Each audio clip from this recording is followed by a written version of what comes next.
ఆ తర్వాత YS Jaganmohan Reddy A1 A2 అయిపోయింది A1. ఈరోజు వినుకొండ అనే ఒక ఊర్లో ఒక రషీద్ అనే అబ్బాయిని జిలా అనే అబ్బాయి నడి రోడ్డు మీద చంపేశాడు. చంపేసిన తర్వాత వెంటనే మన గురువు గారు మంచి కాన్వాయ్ వేసుకొని జబర్దస్త్గా గబగబా వచ్చేసాడు. గబగబా వచ్చాడు ఆడికి వెళ్ళాడు, లోపలికి వెళ్ళాడు. జగన్మోహన్ రెడ్డి వచ్చాడు, దిగాడు, లోపలికి వెళ్ళాడు, బయటకు వచ్చి ప్రెస్ పెట్టాడు. ఏడవరకే మనం మాట్లాడదాం, కథంతా తెలిపోద్ది. జగన్మోహన్ రెడ్డి వచ్చేటప్పుడు ఆయన కాన్వాయ్లో ఉండే ఒక బండి బాగాలేదంట, కావాలనే దిగి ఇంకో బండి ఎక్కడం. అంటే నన్ను సరిగ్గా చూసుకోవడం లేదు, నన్ను పట్టించుకోవడం లేదు, నన్ను వీళ్ళు చంపేద్దాం ట్రై చేస్తున్నారు. అదే బండి చంద్రబాబు నాయుడు గారు 2014 నుంచి 2019 ఉన్న, 19 నుంచి 24 ఉన్న, ప్రతిపక్ష హోదాలో ఉన్న అందరూ వాడినట్టు బుల్లెట్ ప్రూఫ్ కారే అది. మనం గెలవాలా. ఇప్పుడు ప్రతిపక్ష హోదా కావాలన్నా 18 సీట్లు కావాలా. మనం అలాంటి కాన్వాయ్ కావాలన్నా మనం గెలవాలా. మనం గెలవకుండా మనకు కావాలా అంటే కుదరదేడా. ఐఏఎస్ ఉంటుంది, ఐపీఎస్ ఉంటుంది, ఇక్కడ ఎమ్మెల్సీ ఉంటుంది, లేకపోతే మన ఎమ్మెల్యే ఉంటుంది, మెంబర్ ఆఫ్ లెజిస్లేటివ్ అసెంబ్లీ ఉంటుంది, లేదా మెంబర్ ఆఫ్ లెజిస్లేటివ్ కౌన్సిల్ ఉంటుంది. దాని తేడా ఉంటుంది. మనం గెలవడంలోనో ప్రజల చేత ఎన్నుకోపోవడంలోనో మన మెజారిటీ వల్ల మనకు వచ్చేటువంటి స్థాయి ఉంటుంది తప్ప మనం గబగబా దిగేసి ప్రాంక్ వీడియోస్ చేస్తారు చూడు, గబగబా ఈ బండి దిగి ఆ బండి ఎక్కినంత మాత్రాన జగన్మోహన్ రెడ్డి చెప్తున్నా, నీకు ఎవడు కొత్త బండి ఇవ్వడు. ప్రభుత్వం ఏదైతే నియమిస్తుందో ఆ బండే ఇస్తారు నీకు. ఒకటో పాయింట్, దాన్ని జనాల ముందు ఫోకస్ చేయడం. అంటే ప్రజలు ఒక చోట ఉంటే మనోడు ఉడికెత్తిపోతాడు. ప్రజలు ఒక చోట ఉన్నాడంటే ఉడికెత్తిపోతాడు. ఆ ఉన్మాది ఎట్ట ఉడికెత్తిపోతాడంటే వాళ్ళ ముందు చేయాలి. అంటే వాళ్ళ ముందు చేస్తే కదా, అమ్మో జగన్మోహన్ రెడ్డికి బండి తీసేసి ఆ బండి ఇచ్చారు, ఆ బండిలో చంపేస్తారేమో అందుకని ఇంకో బండి ఎక్కాడు అనేది అక్కడ చిత్రీకరించడానికి ట్రై చేశాడు. ఇది ఒకటో పాయింట్, జనాలు తెలుసుకోవాలా. రెండో పాయింట్, వచ్చిన తర్వాత ఏం చేశాడు, బండి డోర్ తీసి చక్కగా నోరు ఓపెన్ చేసి ఇలా పెట్టి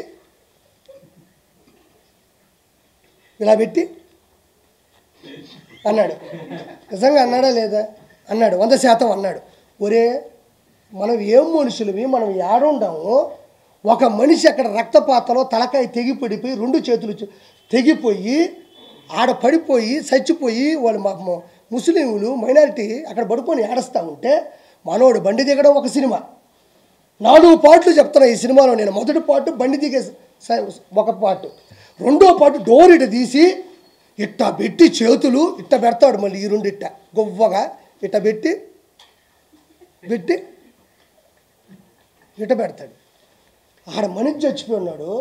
ఎవరన్నా అడ్డొచ్చినప్పుడు నువ్వు ప్రజాస్వామ్యంలో ఒకసారి సీఎం అయినోడు, చీఫ్ మినిస్టర్ ఆఫ్ ఆంధ్రప్రదేశ్ అయినోడివి, 5 సంవత్సరాలు పరిపాలించినోడివి, అక్కడ అంత పెద్ద విపత్తు జరిగినప్పుడు వాళ్ళ అమ్మ నాయన అక్కడ కూర్చొని ఏడుస్తుంటే నిజంగా నువ్వు మనిషి అయి ఉంటే, నిజంగా జగన్మోహన్ రెడ్డి నిజంగా మనిషి అయి ఉంటే ఫస్ట్ నువ్వే కదా డోర్ తీసింది. నీకు కూడా పోలీస్ సెక్యూరిటీ ఉంటుంది కదా. నీ బండి మీద అడ్డంగా ఎవడిచ్చి పడిపోతాడు? నువ్వు కావాలనే డోర్ తీయడు, కావాలనే బండి తీయడు, దాని మీద జనాలు పెట్టడం, నా రేంజ్ ఇది కాదు అని చెప్పడం. ఇది ఎప్పుడు చెప్పాలబ్బా?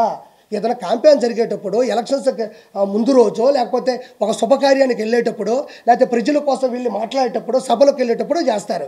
మనిషి చనిపోయి విపత్తుతో ఉన్నప్పుడు చేస్తారా? అక్కడ కూడా ప్రమోషనే. ఇది నాస్తాయి, ఇది నాస్తాయి. రెండో సినిమా అయిపోయింది. దాన్ని సాక్షి పేపర్లు ఏం పెట్టారు తెలుసా? జగన్కి క్రేజ్ ఏమాత్రం తగ్గలేదు. వినుకొండలో విపత్తు, జగన్ హాజరు, ఇది 9వ 10వ ఈ తమ్ముళ్ళు. జగన్ క్రేజు ఏమాత్రం తగ్గలేదు. ఎవడైనా మనిషి అన్నాడు, మృగజాతి పుట్టాడు తప్ప, ఇదిగా తప్ప ఎవరైనా మనిషి అన్నాడు విపత్తులో వినుకొండలో ఒక సంచలనం జరిగితే జగన్ క్రేజు ఏమాత్రం తగ్గలేదు అని ఎక్కడైనా ఏ పేపర్లైనా వేస్తారా, ఏ టీవీలైనా వేస్తారా? ఒకసారి యూట్యూబ్లో తొంగి చూడండి ఒకసారి. అది ఎంతవరకు సమంజసం? ఇందుకు గత అతను ఓడిపోయింది, ఇందుకు గత అతను 11 సీట్లు వచ్చింది. ఇంకొకటి, 3వ సినిమా లోపల పోయాడు, లోపల డ్యాన్స్ వేస్తుంది, లోపల గుండెకాయ కొట్టుకుంటుంది, జగనన్న జగనన్న జనమంతా నీ వెంటే. జగన్ ఉంటే ఆడిపోయినారు, జనమంతా నీ అంటుంటే 11 సీట్లు ఎందుకు వచ్చినాయి నీకు? ఆడ కూర్చున్నాడు, ఆడ కూర్చోకొని వాళ్ళందరినీ పెట్టుకొని మైండ్ చెడిపింది ఆ మనిషికి పెట్టుకొని ఇంకా స్టార్ట్ చేశాడు. ఏం కాదమ్మా, నీ కొడుకుకి న్యాయం జరుగుతుంది, నేను ప్రతిపక్ష హోదాలో లేకపోయినా ప్రతిపక్ష నాయకుడిగా ఉన్నాను, నేను పోరాడతాను, నేను నిలదీస్తాను, నీ బిడ్డ పోవడం నాకు బాధగా ఉంది. ఆడిపోయి అమ్మ ఒడమ్మా మనిషి 15,000 అన్నాడమ్మా, ఒకరికి 15, ఇద్దరికి 30 చెప్తారా? వాళ్ళకి అర్థం కాదు, నోరు తెరుచుకొని చూస్తూ ఉన్నారు. అతను కూడా ఏమన్నా ఏడుస్తాడేమో, అతను కూడా ఏడిస్తే మనం కూడా పైన పడిపోయి ఏడద్దాం, బాధ ఉండట్లేదు ఎవరికైనా, బాధ ఉండట్లేదు ఎవరికైనా. మనం కూడా అమ్మ నాయన చచ్చిపోయినప్పుడు తట్టకని ఎవరు వస్తే పైన పడి ఏడ్చేస్తాం. వాళ్ళంత బాధ తప్ప హృదయంతో ఉంటే ఇతను పోయి మనిషికి 15,000, ఇంకోడికి 30-45,000 అన్న వాళ్ళు బిత్తరపోయి చూస్తున్నారు. ఇవన్నీ ఏడెందుకు చెప్తున్నాడు అంటే అతనికి ఎక్కడ ఏం మాట్లాడాలో తెలియనంత మనస్తాపానికి గురైపోయినాడు, మనస్సు చెలించిపోయింది, ఒక సైకో అయిపోయినాడు. అతను ఎర్రగడ్డ మెంటల్ హాస్పిటల్లో చేర్పించడంలో ఎటువంటి సందేహం లేదు. DNA టెస్ట్ తర్వాత జగన్మోహన్ రెడ్డి మానసిక టెస్ట్ కూడా చేయాలా, ఇది 100% అయిపోయింది. అక్కడికి పోయి ఎవరైనా అమ్మఒడి గురించి మాట్లాడతారా?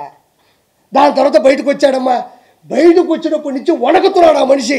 ఎందుకంటే అక్కడ ఉండేది ఒక సాక్షి మాత్రమే కాదు కదా, 100-150 ఛానళ్ళు ఉన్నాయి. ఎవరు ఏమడగతారో ఏదడిగితే మనం సమాజం చెప్పండి టకటకటకి పెట్టేశాడు అంతే. ఇంకా టకటక 1 by 1 వెళ్తున్నాడు. ఇది తప్పు. కళ్ళు మూసు కళ్ళు తెరిస్తే మన ప్రభుత్వం వచ్చేస్తుంది.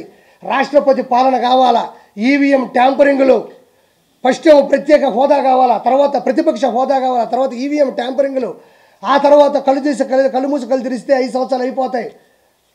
ఆ తర్వాత రాష్ట్రపతి పాలన కావాలా. పెట్టుకున్నాడు, చదువుకుంటూ వెళ్తా ఉన్నాడు. పాపం ఎవరో ఒక వ్యక్తి వచ్చి మధ్యలో సార్ అన్నాడు, నువ్వు ఆంధ్రజ్యోతి అన్నాడు.